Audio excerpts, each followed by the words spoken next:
Okay, so now we are about to begin Bereshis, Genesis chapter 1, verse 7. The verse goes as following: Vayas Elikim es harakia, Vayavdel ben mayim asher metachas harakia, ben mayim asher me'al harakia, Vayihi chen. And Hashem made the firmament, and it separated between the waters which is under the firmament and the water which is above the firmament, and it was so. There's a sheet here. The way we're going to translate the verse is, and it is set up. The word vayas, and it is set up by a power of boundaries in all its details, the expansive filter, and is distinguished within the current of the surge that which is lower than the filter, and within the current of the surge that which is a cover to the filter, and it becomes what is. Sounds like an engineering spec. Yeah, exactly, an engineering spec. A technical spec. Absolutely. I don't know what it's talking about. Well, actually, it is specs, but one of the interesting things is that one of the reasons it doesn't have all the details of everything is because we live in the present time. To describe something that no one experienced, no one saw, no one knew, is very difficult.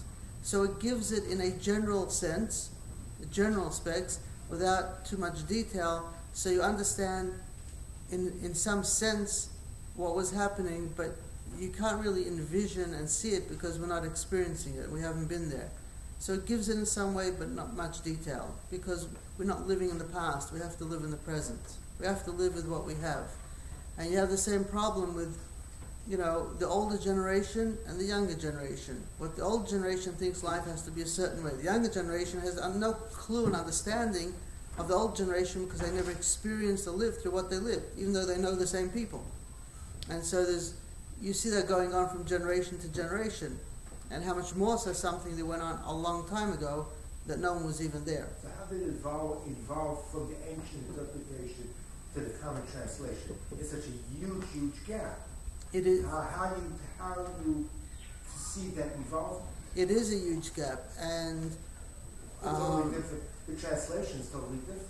You're right. And what actually happened in ancient Israel, the whole Torah was understood differently than the way we translate it. And also before Ezra, the first temple, and before, the writing was different as well. And the whole interpretation was called Biur. But there was a much closer connection and a much more open connection. They didn't need all the details that we need to understand or relate to things. They were able to connect to things with the heart, with a feeling, without getting into too much detail. And then the translation is totally different, though. Absolutely. Besides the detail, take a look at the translation. And so what happened was, when the language is different. The whole language is different, and the following reason is why the whole Torah is different than what it was actually meant to be. And that is because when they translated the Torah, the Chachamim, the sages who were forced to translate it into Greek, the first translation, they came up with a problem. And the problem was the following: that the Torah, besides what was written, you could not teach the secrets and the meaning of Torah to people unless they were pure and holy. You couldn't just teach it to anyone. You had to give it over only to certain people who could. Even most Jews were not very well versed in the Torah because they were workers. They weren't in that holy space necessarily. So what they did, they had a problem. Not only weren't they allowed to teach it, but you couldn't write it down either.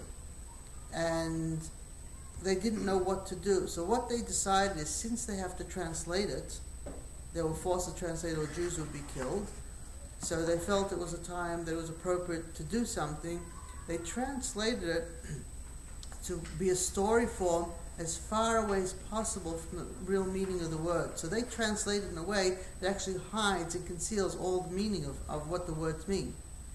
So what we've done if you look at the common translation, and you look at the various meanings of words, you see that the words have different possible meanings, and they translate it. The translation is done in a way that takes you away from the depth of the word, from the expansiveness, and puts it in a very narrow frame. And everyone discussed it. So they saw that. So that's what they did because they had to translate into Greek. But then the Greeks made the Jews read that translation. You weren't allowed to do anything else. And so that became known as a common translation because everyone was using it afterwards. And later on, the Chachamim, they made a fast day. The Gemara says, the Talmud says they made a fast day because they saw the destruction that the translation brought. So it was not. It's strange to me that in the Chadarim, in the religious places, they still teach the common translation without and not the deeper meanings. They do teach deeper meanings, but you have to study them. You have to continue studying. They initially teach the simple meaning, and they consider that the simple meaning when it's often not the simple meaning. And it is a very strange thing. But all your commentaries are based on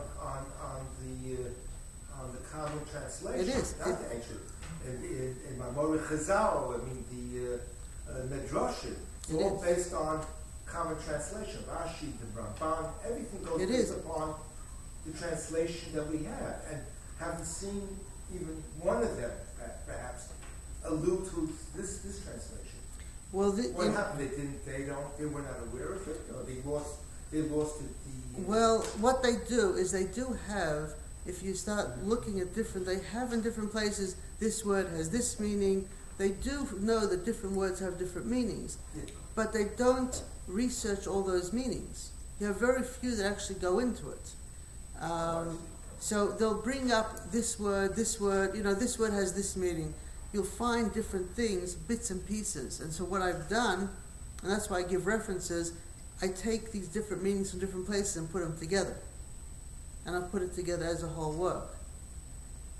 But it changes the whole thing. 100% it does. Absolutely. But how do you know if that's the true meaning of what's trying to be conveyed? Something's being conveyed totally different. You're right. And that's why I also give a few other possible translations of the verse. Every time I do that. And I'll give different meanings of words. I don't go into all the details of all the words because it's too much to do that all the time. It can be boring a bit. But the basic idea is that the words have a very different meaning, and it's something to be aware of at least. We could speculate the vowels also.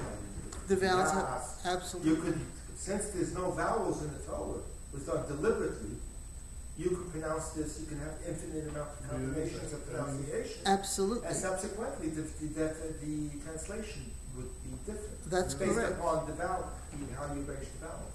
And for example, a very simple example that is, it says to wipe out any memory of Amalek. Correct? Yeah. Now, there were people in ancient Israel who also read it, but they read not Zecher but Zochar, to kill all male of Amalek. So that's why when they killed all the male and they let the women and children live because it said male. But that's not what it was. You're supposed to read it Zecher, memory, and they read it Zochar as males. So that's a very simple, it's something that you have to have the tradition to know how to read it. But it makes a big difference in law. Of course it does. Kill man, women, children, everything, or only just the males. Well, so how do you know what the instruction is? This is something that you have to have tradition to know. Vehi erev vehi vaiker, okay, and it was evening, it was morning. The same words could read vehi arev, it was sweet, or there were ravens, vehi bakar, and there was cattle. You had ravens and cattle. How you get cattle from already? Bakar. Bakar and bakar. How do you get the erev to get the bakar? Vahi erev, vahi vaiker, right? Yeah. It was erev and baker, so it could be sweet because you had cattle, or it could be orev is an orev is a raven, a bird. Orev. Yeah, there were birds and cattle. What? A whole sign is also known. Yeah. So Right, so you can have... The problem is when you don't have no vowels, you're in trouble. Absolutely. If you That's don't, a serious problem. that's why there's a Masoros on how to read it. But the Masoros also is very interesting. The tradition of reading is also interesting because even what you have in the Chumash, you say, this word, we had last week's parsha, there were two words, it says one thing, and you have to read a different word. A Krinik Siv. And sometimes it's just the vowel how to read it, just a letter. In last week's parsha, there were two words, you didn't read the words that are written, it was a different word. Batchorim, you know, it was just a different word. So, and then you have where it's masculine and feminine, where it should be feminine, you read it in masculine, it's a vav in it, or without a vav, with an aleph, with an ayin. There are variances in the traditions, there are variances. Like rules, like. Well, but if you change it around, if you make a conjunction, you change the vowels automatically. Sure. How do you know that's tradition? Okay, so there were traditions, right? So you had each shevet had its own traditions. We go basically the way we have the traditions according to Ben Asher, the tradition of the shevet of Asher. But Naphtali had a different tradition. Others had different. The vowels and pronunciations were different. Some of them were different. It wasn't a major thing. One of the things of the writing before Ezra settled how to write things is when you read in the Hebrew, you find that you have Aleph, Hey, Vav, Yud. Very often, if you wouldn't have those letters in the word, you would still read the word the same way.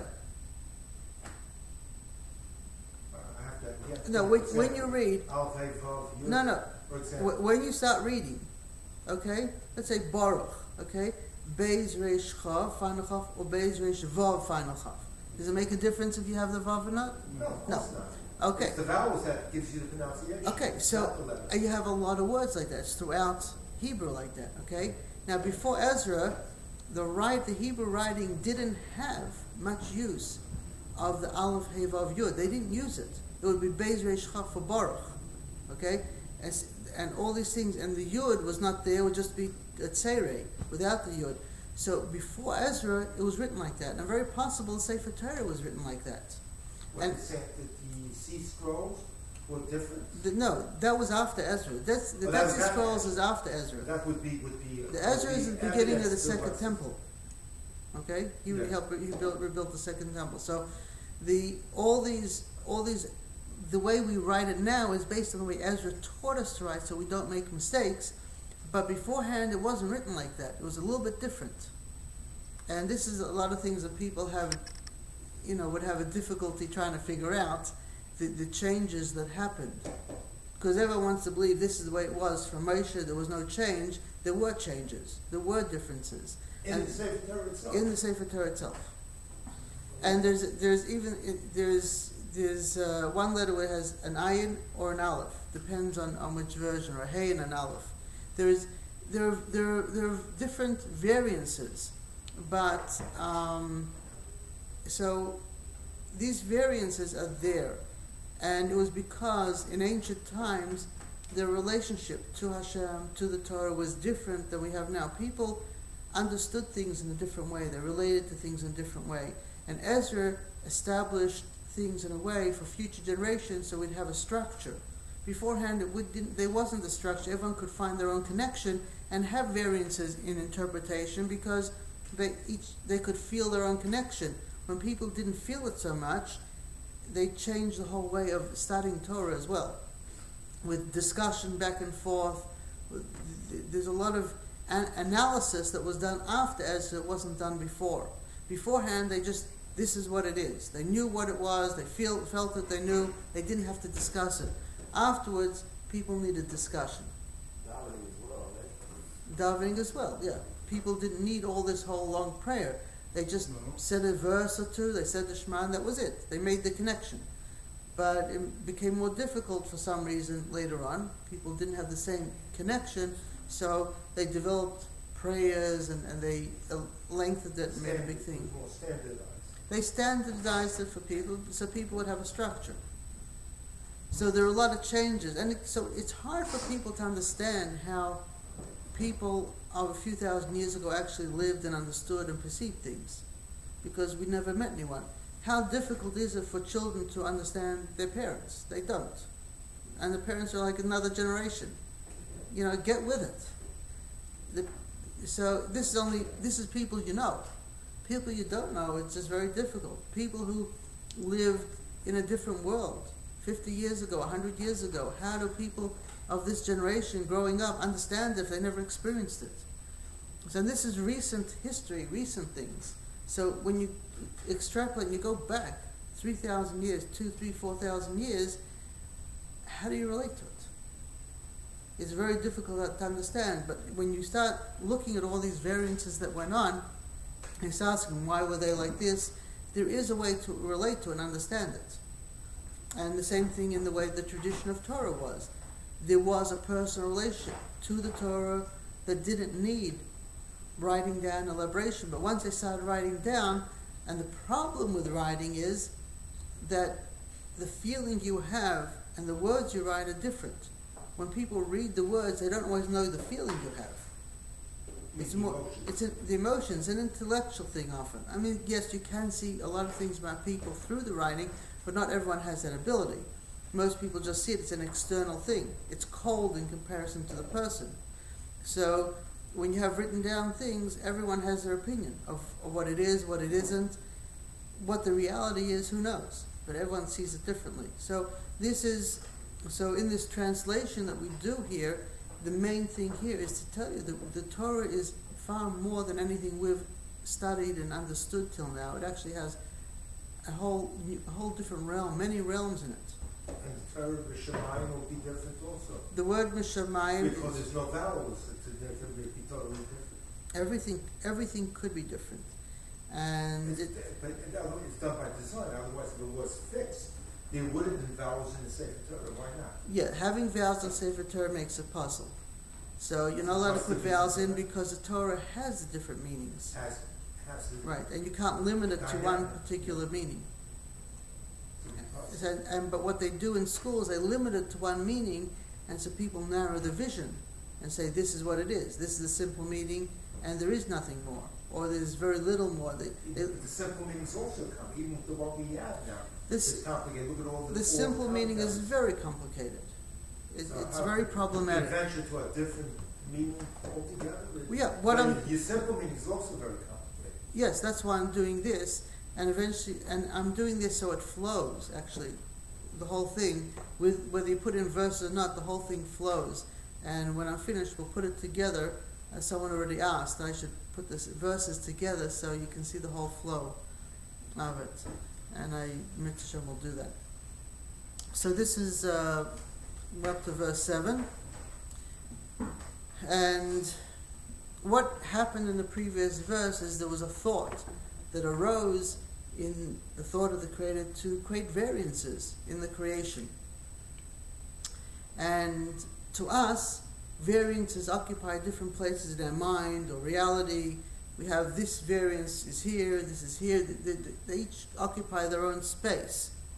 But to the Creator, all these levels of distinctions are all in the same space. There isn't different spaces. When it's not different compartments in the thought process. So it's like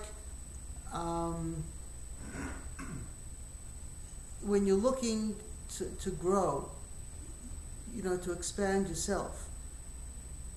You go inside yourself. You want to connect with the Creator, you go in. You go into your heart, into your mind. You want to understand, you meditate, you go into your mind, into yourself.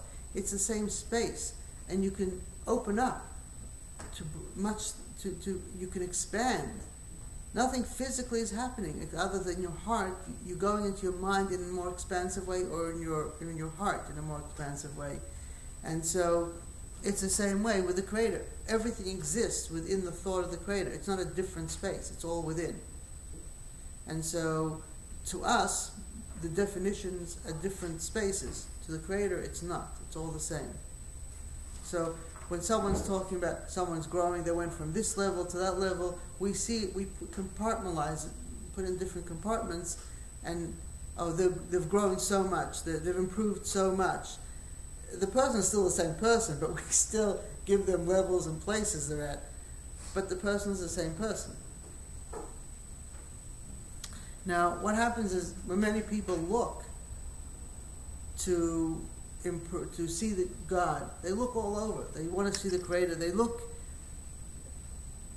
around to see how to improve, what to improve. Very often people look at external things. Well, they do this, so I'll do this. Improvement means fitting in with the crowd. Improvement means being cool. Improvement means whatever. It's based on very often on external things. Dressing right. It's an external thing, not always internal.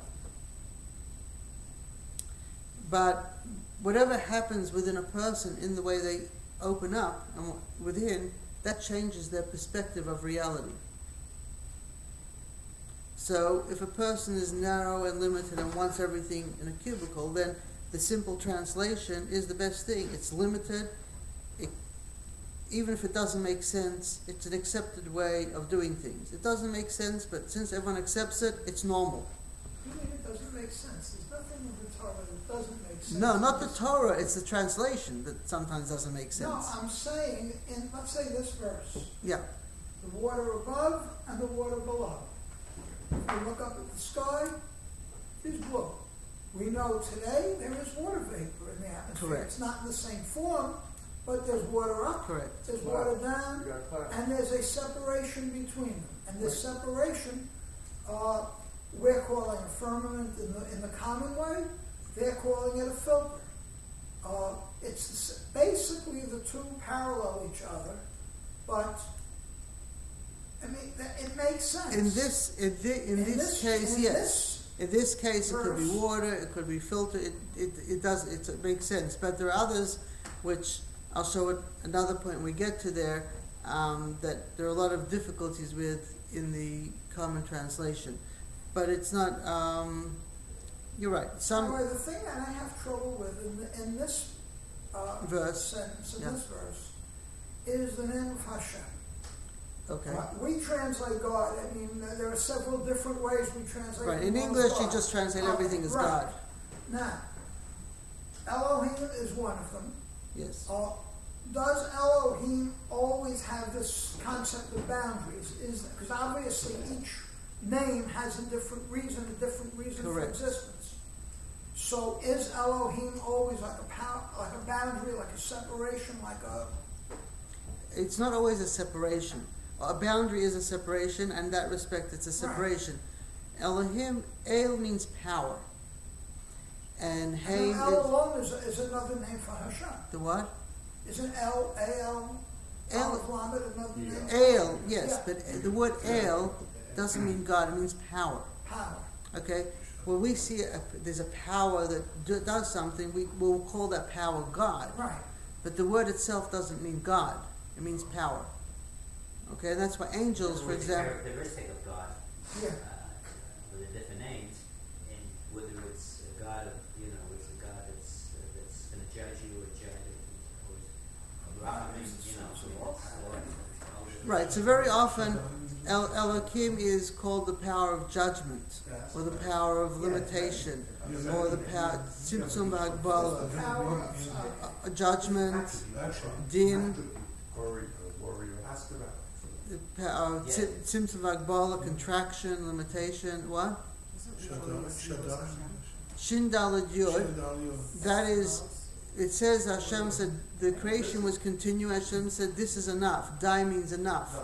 So the word Shin Daled Yud, right, reflects that Hashem he said this is to where it goes and no more. Yeah. And Elohim? Elohim is the power. There's two parts of Elohim, which I'll explain in a moment. But the Kale, and then the word Haim. You have El, and then you have a Cholim, a dot. Okay. It's a dot over Haim, over others. And Yud reflects that Hashem fills up all that space also. So that's how I explain Why they say Elohim is Midas Adin?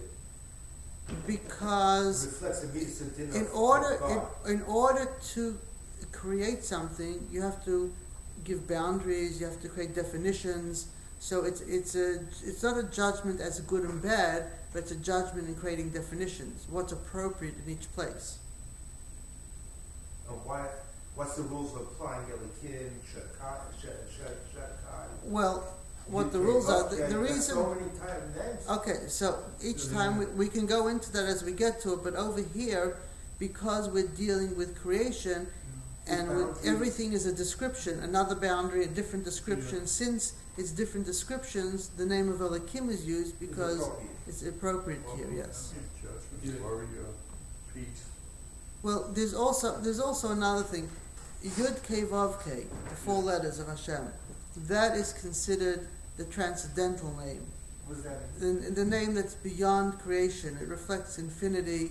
The word is Hova Hayaviyah. The word it means being totally in the present, 100% in the present. And when you're in the present, then you connect fully with Hashem. If you're 100% in the present, you connect with the Creator directly.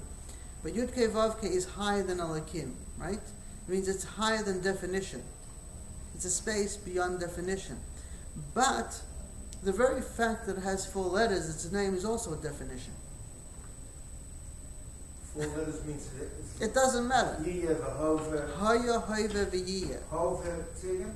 Haya, Haya was, Hoive, and will V'yiyah. be. Right. Past, present, and future. Past, present. That's what that name is. Which means it transcends time. Which is infinite, no bounds. Correct. Which is beyond the definition of Elohim. But when you call something infinite, that's also a definition. So there's an Elohim, which is not Elohim in the creation that we have. It's Elohim that creates a definition for things to exist. It creates a definition that infinity can be described as infinity. So why use Elohim? No, that Elohim is different than Elohim here. It's the same name, but it's a very different vibration and frequency. When it's used where? When it's used to say that it's the definition for infinity. Hashem, in order for Hashem, a being that has no definition, to make something, the first thing you have to do is create definition. If you don't have an ability to define something, it doesn't exist. How often? Look, there are many times I have feelings. God he's infinite, right? Who's infinite? The Rebbeinu Shalom. No. God. God is a term. Okay, God is a power basically. When you say God is infinite, that's also incorrect, because then you're putting God into infinity, and God cannot be any more part of a finite creation. So in other words, he can't be finite then. Yes. How can something infinite do something that's finite? That's right. So that's the whole theory in Kabbalah. Tzimtzum is from the no, this is not a theory. But it's when they go into that. That's why That's why Yud Kei Vav Kei is about being beyond time and space. Something that's beyond definition can be part of finite and infinite because it doesn't have a definition. So finite and infinite is not a contradiction. It can be part of everything. But what we're talking about is, since the Creator has no definition, as we say in Aseret HaDibros, that Hashem has no form or shape, there's no way you can describe Hashem. Since Hashem has no description, something with no description can be everywhere all the time. It doesn't matter what description you give to anything. It is beyond description there. So why do you say it's not a contradiction? It's beyond description. If it's beyond description, then it's everywhere. You can't limit it to this description or that description. So it incorporates everything. Incorporates everything. Yeah. And all the finite. All the finite and infinite. And the infinite. Yeah. Whatever what infinite Both. supposed to mean. Yeah. Whatever it is. So you're saying it's not, doesn't contradict? No. It's a contradiction, finite and infinite. It's not a contradiction to something that's not defined. Too much. Okay, well. When Moshe Rabbeinu was in front of the bush. Moshe Rabbeinu was in the bush. He was a bushman, so he understood He was in feelings. front of the bush. Okay. Before he went to take the Jews out, should I say that something? Right. I am. What's that? I am what I am. Because you cannot define it. That's no name. Right. It's just. Mm-hmm. Yep.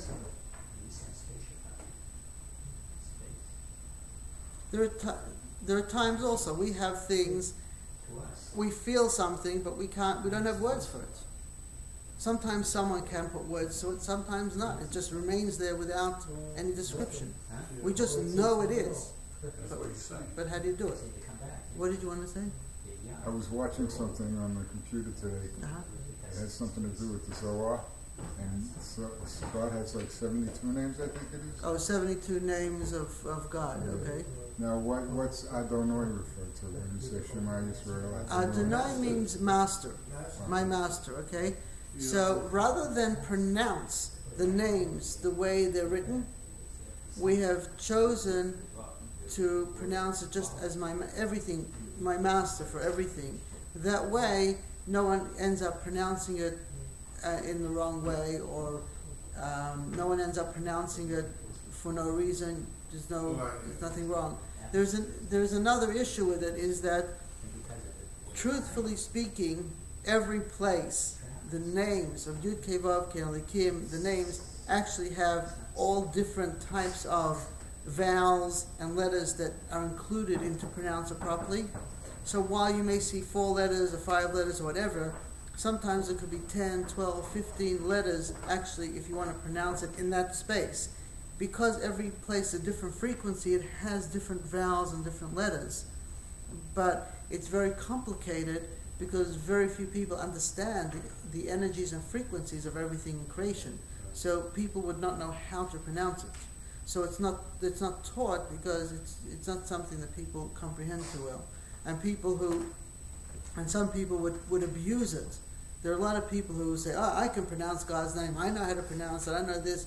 A lot of people abuse it. So in order to take it away, it's simply not taught. You can find some of this in Kabbalistic writings, but it's not taught. And it's just said in a simple way, my master. And that's what the word Adonai is my master. I thought we said before that name means above creation. Which one? The Yud Kei Vav. Yes, it does.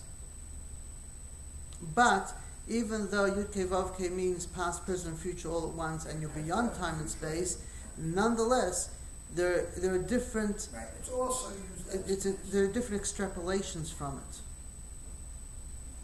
and this is something that is not taught as well. I am not really teaching in this class. Maybe at some points I'll point out a few things, but it's a whole different way of teaching that can only really be taught to people who understand frequencies and see the vibrations and understand the movement of everything in creation. Otherwise, it's just letters and words, a mumble jumble. Or Yud Kei Vav Kei is not pronounced literally. You say I don't know. Yeah, Yud Kei Vav Kei is not. It's not. in order not to pronounce it the way it's written. That's out of respect and not to make a mistake. So it's not pronounced right. But there's actually a lot more to it than just the way it's written with the vowels. Take a Kabbalistic siddur, for example, or something surprising, and they have all these names with a whole bunch of letters and vowels to it.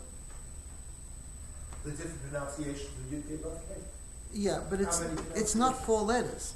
These 4 letters that are actually in the thing often could be 6 letters, 10 letters, 15 letters, 20 letters. I see 4 letters. Where you get the the horror appears as 4. In the actual text, in the writing, it's only written with 4 letters. But those who know the tradition, this was not taught to most people. It actually, every place has variations because every place is a different frequency. Every place in Torah is different. So how do you get to 20 letters? I'm a little bit. I'm not. I'm not trying to. Class. What? We want the high frequency. Okay, class. I'm not trying to teach you 20 letters. He asked about. Yeah, but you said there's 20 letters. No, I didn't In say there's different 20. places. In What different place? places, each place has a different movement, a different frequency, and the letters, and I've pointed out some letters, each letter points on a movement in creation, the shape of the letter, the name of the letter. These all reflect different movements. So if you want to study the Hebrew letters, you study the shape of them and what energy it shifts and moves, and the name of it, and what's behind the name. And the same thing, the vowels, the name of the vowels, the movements of them. And each one reflects different When you things. say movement, what do you really mean by movement? String movement. theory, If it wave- goes this way, it goes this way. It's I mean, how it's shaped. the shape tells you something. Comets Yeah, means that's called movement, right? yeah. Comets, it's like this. Patach, it's open. Seire, it moves like this.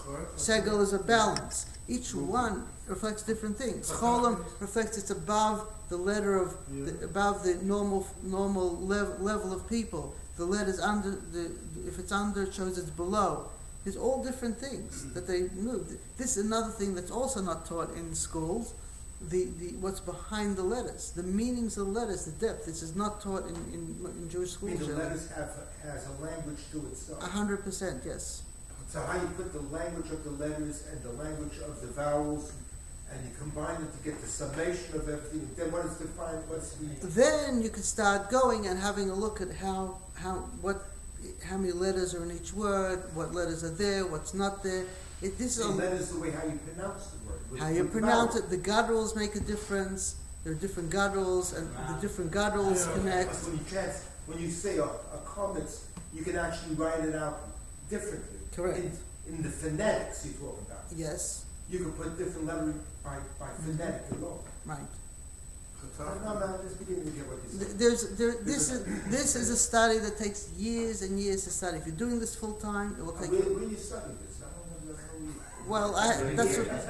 That's it. You study right here. I feel like Chania Mago here. What's that? Well, stick around. Stick around. Maybe one day I will give classes in the Hebrew alphabet, in the Aleph base, to understand it. Okay? Patach is open, right?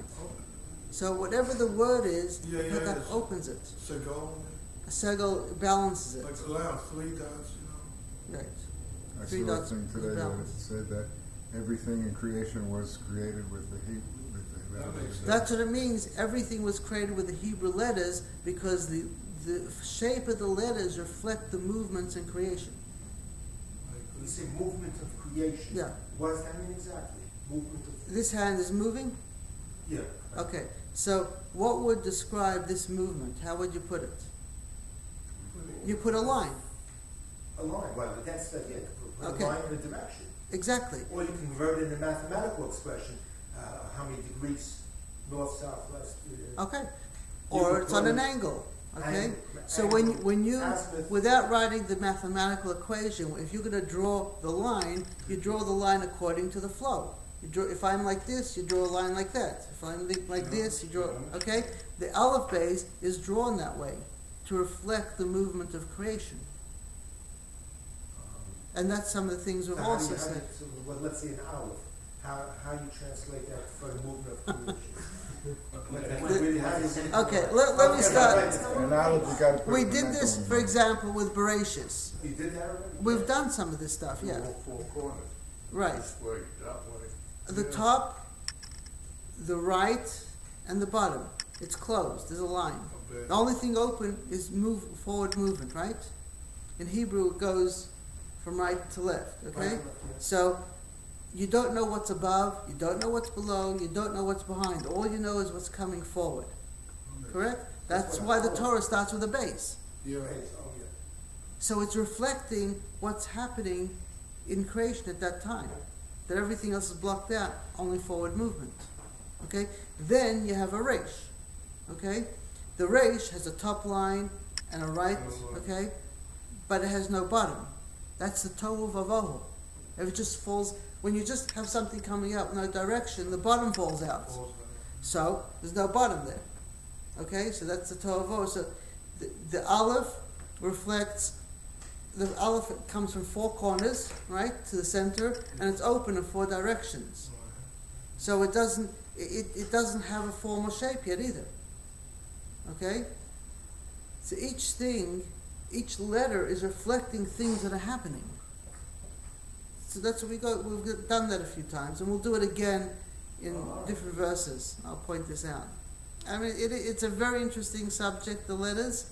And if you're not taught it, you often don't realize it's there.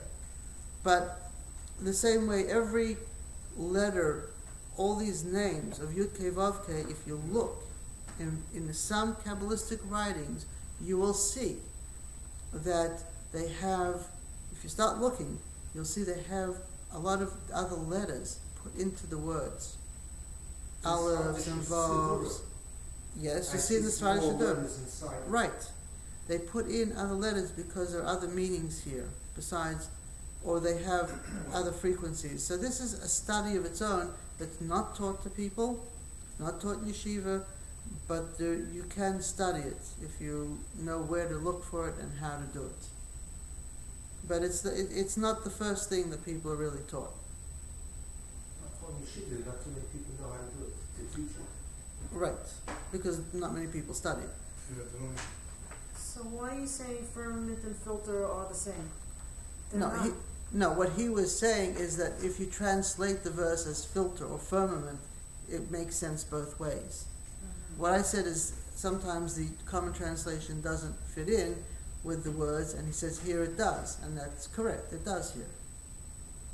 In So this it's the filter? particular what? House filter means firmament.